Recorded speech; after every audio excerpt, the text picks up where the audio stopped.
آج عالمی یوم انسانی حقوق کے موقع پر ہم موجود ہیں بنگلور کے فریڈم پارک میں، جہاں بریجنگ فیتھ فار فلسطین کے عنوان سے ایک بین المذاہب یکجہتی احتجاج کیا جا رہا ہے۔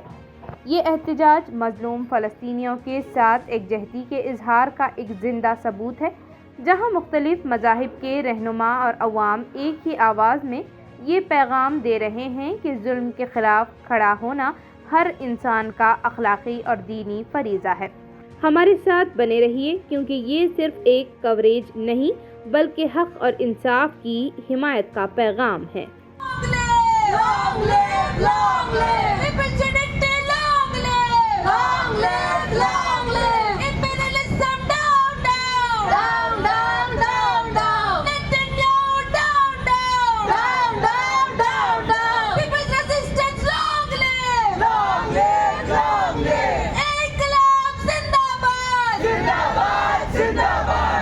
یہ احتجاج Bangalore for justice and peace کی جانب سے منعقد کیا گیا ہے، جس میں یہودی، عیسائی، مسلمان، ہندو، بدھ رہنماؤں نے نہ صرف فلسطین کے مظلوم عوام کے لیے آواز بلند کی، بلکہ اسرائیل کی جارحیت کو کھلے الفاظ میں ظلم اور نسل کشی قرار دیا۔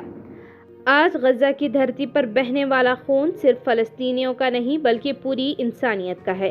ایک بدھ بھکشو نے اپنی تقریر کے بعد البلاغ سے بات کرتے ہوئے کہا، باہر جا کے ہم سب یہاں پہ جو الگ الگ مذہب کے لوگ ایک جگہ اکٹھا ہوئے ہیں، فلسطین میں جو شوشن ہو رہا ہے، جو اتیاچار ہو رہی ہے، اس کے خلاف آواز اٹھانے کے لیے اور یدھ کے خلاف، ہنسا کے خلاف آواز اٹھانے کے لیے یہاں پہ جو اکٹھا ہیں ہم لوگ۔ باہر اس کا کیا پرینام ہوگا، اس کا کیا امپیکٹ ہوگا، وہ تو ہم نہیں جانتے ہیں، لیکن ہم یہ چاہتے ہیں ضرور کہ ہم خود فیتھ کے کمیونٹی کے جو لوگ جو ہے، الگ الگ مذہبوں کے جو کمیونٹیز ہے، ہمارے خود کے کمیونٹی کے اندر ہم یہ میسج لے کے جائیں کہ ہنسا جواب نہیں ہے کسی بات کا، اور یہ جو ہنسا ہو رہی ہے اس ہنسا کو ہم لوگ دیکھیں اور اس کے خلاف آواز اٹھائیں۔ شیعہ عالم دین نے البلاغ سے گفتگو کرتے ہوئے کہا، یہ دیکھیں ہندوستان میں اور ہمارے یہاں بھی ابھی بنگلور میں یہ فریڈم پارک میں جو ہوا ہے، یہ بہت کچھ نتیجہ دے سکتا ہے۔ ساتھ ساتھ میں میڈیا سے اور جن کا تعلق میڈیا سے، میں بارہا یہ کہتا رہتا ہوں کہ آج جتنی اسلحے سے جنگ ہے نا، اس سے بڑھ کر میڈیا جو ہے نا جنگ کا بڑا اسلحہ ہے۔ اس میڈیا کے ذریعے سے ہمیں حقیقت لوگوں تک پہنچانا چاہیے، اور ابھی جو ہے نا، ابھی دیکھیں کتنے اچھے طریقے سے تمام مذاہب و ادیان کے لوگ جمع ہوئے اور لینگویجز، اسی لیے ہمارے ہندوستان کی جو ہے نا یہ گنگا جمنی تہذیب ایک بہت بڑی نعمت ہے۔ جتنی بھی اقلیات ہیں، مائنارٹیز ہیں انڈیا میں، ان کے ساتھ زیادہ سے زیادہ رابطے میں رہیں، اور جو دلت لوگ ایس ٹی ایس سی حضرات ہیں، ان کے ساتھ اگر ہم زیادہ سے زیادہ ملیں گے، چلیں گے، تو نتائج بہت جلدی بہتر سامنے نظر آئیں گے انشاءاللہ تعالیٰ۔ اور پوری امید ہے، اس لیے کہ یہ کینسر ہے اسرائیل کا وجود۔ اسرائیل کوئی ملک نہیں ہے، وہ کینسر ہے۔ یہ کینسر کو ختم ہونا ضروری ہے، ورنہ پوری دنیا کو کھا جائے گا۔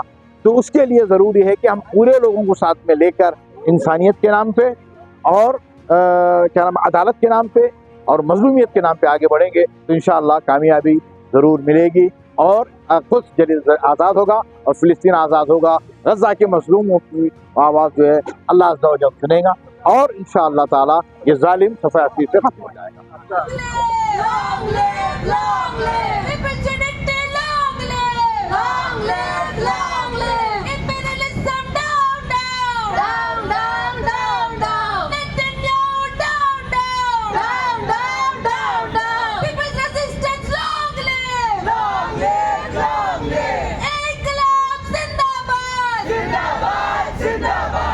اور دوسرے احتجاج میں شریک افراد نے فلسطینیوں کے حق میں آواز بلند کرتے ہوئے کہا، یہاں نعروں کی گونج، جذباتی تقاریر، انقلابی شاعری کے ذریعے دنیا کو یہ پیغام دیا جا رہا تھا کہ فلسطین کی آزادی صرف فلسطینیوں کا ہی نہیں بلکہ ہم سب کا مسئلہ ہے۔ Big one, a small one, and one long. Vietnam napalmed, Afghanistan bombed. America is right, everybody else is wrong. Now American bombs also precede and follow with American propaganda. तो अमेरिका के बॉम्ब की एक खासियत ये भी है, America से लोगे तो मिलेंगे benefit. Now you can buy American bombs, you can buy bombs from China and Russia and France and others, but with America you have added benefits. America से लोगे तो मिलेंगे बेनिफिट, मीडिया सपोर्ट और PR kit, चाहे लाखों मरे सब देश खामोश, मरने वालों पर लगेंगे सारे दोष. America America American war paradise, war war war. ये इज्तिमा इस बात की याद दहानी है कि आलमी मंशूर बराए हुकूक़ इंसानी और दस्तूर हिंद कॉन्स्टिट्यूशन ऑफ इंडिया के उसूलों पर अमल करते हुए हम सबको फ़लस्तीनियों की जद्दोजहद में इनका साथ देना होगा. यूसुफ कुन्नी, सेक्रेटरी हल्का जमात इस्लामी हिंद कर्नाटका ने कहा. अब ज़रा सोचिए कि पूरी दुनिया में एक तारीख बना दी गई कि यहूदियों पर जुल्म हो रहा है, और फिर दुनिया के बाज़ ममालिक ने उन्हें ला करके फ़लस्तीन में बसा दिया. फ़लस्तीन के मुसलमानों ने यहूदियों को पनाह दी, जगह दी, मोहब्बत दी और रहने बसने का मौका दिया. यूएनओ ने बाकायदा फैसला किया 1948 में कि ये दो ममालिक होनी चाहिए. फिर क्या हुआ, तब से लेकर अब तक हम देखते हैं कि लाखों फ़लस्तीनियों को हिलाक किया गया, मार दिया गया और एक छोटे से इलाके गजा में रहने पर मजबूर किया गया. पिछले एक साल के इस जंग में, इसे जंग तो नहीं कहा जा सकता, जंग तो वो है जो बराबर का मुकाबला होता है. ये तो इसराइल का जुल्म है. एक साल के अरसे में 50,000 से ज्यादा लोगों को शहीद कर दिया गया. 1 लाख से ज्यादा लोग, जिसमें बूढ़े, बच्चे, जवान सब शामिल हैं, जख्मी कर दिए गए. उनके लिए इलाज मैसर नहीं है, न दवाई मैसर है, न पानी वहाँ पर मौजूद है, न बिजली वहाँ पर देते हैं. हॉस्पिटल, स्कूल्स और पब्लिक प्लेसेस पे इसराइल ने मिसाइल को दागे और हिलाकतों पर हिलाकतें होती रही. अब पूरी दुनिया में बाज़ एक इलाकों के अंदर इसराइल के खिलाफ आवाज़ बुलंद तो हो रही है, लेकिन इसराइल किसी का सुनता नहीं है, सुन नहीं रहा है. ऐसे मौके पर बेंगलुरु शहर में मुख्तलिफ तंजीमों, इदारों के जिम्मेदारान, मजहबी रहनुमा, आज आपने देखा कि आज के इस इजलास में एक स्वामी जी भी आए, एक फादर भी आए और बुद्धिस्ट के मजहबी रहनुमा भी आए. यहाँ पे अलग अलग मज़ाहिब के लोग आए. उन्होंने इसकी मजम्मत की, इसराइल की मजम्मत की और कहा कि अमन व अमान के क़याम के लिए हम लोग आगे बढ़ना चाहिए. एक और बात मैं कहूँगा कि हिंदुस्तान हमेशा से अमन की हिमायत में है, अमन की पॉलिसी है, इसराइल के ख़िलाफ़ और फ़लस्तीन के हक़ में है. आज हम अपने मुल्क के वज़ीर आज़म से मुतालबा करते हैं कि वो पहली जो हमारी पॉलिसी थी 1948 से पहले भी, 1948 के बाद भी, गांधी जी से लेकर अटल बिहारी वाजपेयी तक भी फ़लस्तीन के हक़ में हमारी पॉलिसी बनी और फ़लस्तीन के हक़ में वो काम करते रहे. अब हम आज के हुकूमत से, वज़ीर आज़म से हम अपील करते हैं कि वो फ़लस्तीन के हक़ में काम करें और इसराइल को तंबीह करने के लिए आगे बढ़ना चाहिए. यही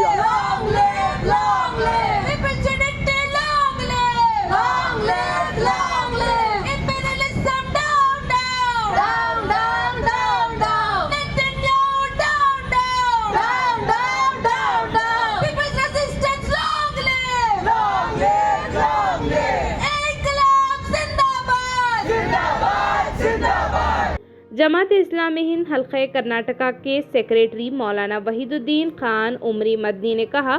फ्रीडम पार्क में तमाम मज़ाहिब के लोग जमा हुए और सबों ने फ़लस्तीन की आज़ादी के लिए पुरज़ोर अंदाज में अपनी आवाज़ उठाई.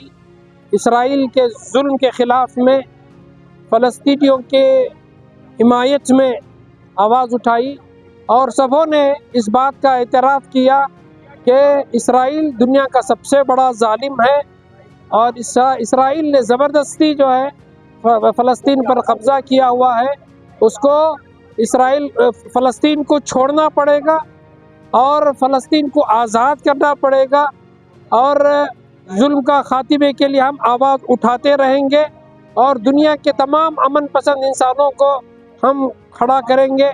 और हम अपने मुल्क से भी इल्तिजा करते हैं, ये दरख्वास्त करते हैं कि उसकी जो देरीना पॉलिसी फ़लस्तीन की हिमायत की रही है वो उस पर बरकरार रहे, वो जालिम इसराइल का हरगिज़ किसी भी तरह से किसी भी हैसियत में वो साथ ना दें, बल्कि इस्लाम फ़लस्तीनियों की हिमायत में वो खड़े हों और फिर सीज़ फायर करने के सिलसिले में, जंगबंदी के सिलसिले में वो कलीदी रोल अदा करे, की रोल वो अदा करे। ये पैगाम था तमाम मज़ाहिब के लोगों का। और फ़लस्तीन सिर्फ फ़लस्तीनियों का हक़ है, फ़लस्तीनियों ही को मिलना चाहिए, आज़ाद फ़लस्तीन की रियासत कायम होना चाहिए और इसराइल जो घुसपैठी है उसको यहाँ से निकल कर जाना चाहिए। To the sea, Palestine will be free. From the river to the sea, Palestine will be free. Down, down, Israel. U.S. imperialism. Assalam, Nil Salam, Intifada, Inqilab. आज का दिन भारत हुकूमत से ये मुतालबा करने का दिन है कि इसराइल के साथ तमाम ताल्लुकात ख़त्म किए जाएं और फ़लस्तीन के हक़ में आलमी बरादरी के साथ खड़े हो जाएं। इस एकजहती इजलास के ज़रिए मज़लूमों की आवाज़ को मज़ीद बुलंद किया जा रहा है। ये अवेयरनेस सिर्फ मेरे लिए नहीं, सबके लिए लागू होता है। ये रीज़न कई को if you ask me it's because awareness is a very important thing. अगर मैं आज थोड़ा को आपने को बोल रही हूँ तो आप कल दूसरे या 3 लोगों को बोल सकती, 3 से 4, 4 से 50, 50 से 100, ऐसा बोल के बहुत सारे आदमियों को जब ये मालूम होती है इसके बारे में, उनको मालूम होता है कि ये क्या हो रहा है। तुमना भी मालूम है कि गाजा में जो हो रहा है it's absolutely wrong. Every human has a right to live, be it a man, women और इट्स चिल्ड्रन। एंड गाजा के वॉर में ज़्यादा से ज़्यादा innocent that is children are being killed, जो बहुत गलत हो रहा है। ये जो है पिछले 1 साल से ज़्यादा समय से हम लोग देख रहे हैं कि फिलिस्तीन में जो है लोगों को लगातार मारा जा रहा, बमबारी किया जा रहा है। वैसे स्थिति पहले भी अच्छी नहीं थी। इजराइल बहुत सालों से फिलिस्तीन के इलाके में जो है अपने लोगों को पैसा और हथियार दे के भेज के बसा रहे थे और जो है फिलिस्तीन में जाने वाले जो भी अनाज, रसद, बाकी पानी था उसको लगातार बाधित कर रहे थे, जिन कारणों से जो है फिलिस्तीन के लोगों का जो है जीना मुश्किल होते जा रहा था। और यही कारण था कि जिसके कारण कि हमास का रिएक्शन आया कि उन्होंने कुछ रॉकेट इजराइल पर, और उसके बाद इजराइल को एक कारण मिल गया जो कि जो है इजराइल लगातार उसके बाद से लोगों को वहाँ मार रहा है। और अभी सिर्फ फिलिस्तीन ही नहीं, उसके बाद सीरिया, लेबनान और बाकी जो आसपास के देश है वहाँ पे भी जो है ये, और इन सब के पीछे जो है मेनली यूएस इंपीरियलिज्म है कि अमेरिका जो है वो इजराइल को सपोर्ट करता है ताकि जो भी मिडिल ईस्ट के कंट्रीज हैं उसमें उसका दबदबा बना रहे और जो है अमेरिका का बिजनेस चलता रहे। और ये नेतन्याहू, बेंजामिन नेतन्याहू जो है वो इजराइल के भी लोग उसका विरोध कर रहे हैं, उसको भी जो है अपनी सरकार को बचाने के लिए और लगातार अमेरिका की तरफ से जो है मिडिल ईस्ट में अमेरिका का दबदबा बनाए रखने के लिए जो है इजराइल के लोगों को मार रहे हैं। तो ये पूरी तरह से गलत है। तो इधर आज फ्रीडम पार्क में सारे कौम के सारे मजहब के बड़े उलमा जमे थे, जिसके पैलेस्टीन के टूवर्ड सपोर्ट करने के वास्ते और दिखाने के वास्ते कि कौन सा मजहब भी बड़ा नहीं, सबसे मजहब ह्यूमैनिटी। तो इसके वास्ते आज हमें फ्रीडम पार्क में जुड़े थे। सब लोग अपनी अपनी बात रखे कि ह्यूमैनिटी कैसा बचा सकते। आज इस जगह पे हमारा प्रोटेस्ट था ह्यूमन राइट्स डे के दिन। पैलेस्टाइन के ऊपर था, जो इजराइल पैलेस्टाइन पे जुल्म कर रहा है वो नहीं है ठीक। जो जुल्म इजराइल कर रहा है एक पैलेस्टाइन पे और गाजा के लोगों पर, उसको रोकना चाहिए। ये एहतिजाज एक याद दहानी है कि मजलूमों का साथ देना ना सिर्फ हमारा अखलाकी फ़र्ज़ है बल्कि एक रूहानी जिम्मेदारी भी है। फ़लस्तीन की जद्दोजहद सिर्फ इनकी ज़मीन की आज़ादी नहीं बल्कि पूरी इंसानियत की बका की लड़ाई है। मैं हूँ ज़ैनब गज़ाली और आप देख रहे हैं अलबलाग।